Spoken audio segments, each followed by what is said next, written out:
If your dishwasher is struggling to get your dishes clean, one thing you're going to want to check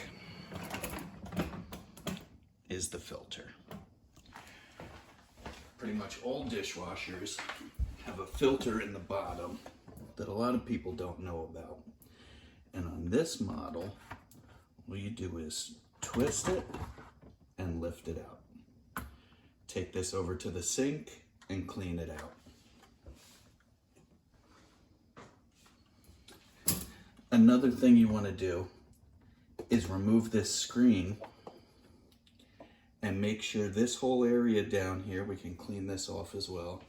Make sure this whole area in here is nice and clean. A lot of times if dishes are put in here dirty, all that food garbage and everything will accumulate down here and start giving you issues where the machine just isn't working properly. It isn't cleaning. Always make sure you check the filter and try to clean it, once a month or so, depending on how often you run the dishwasher.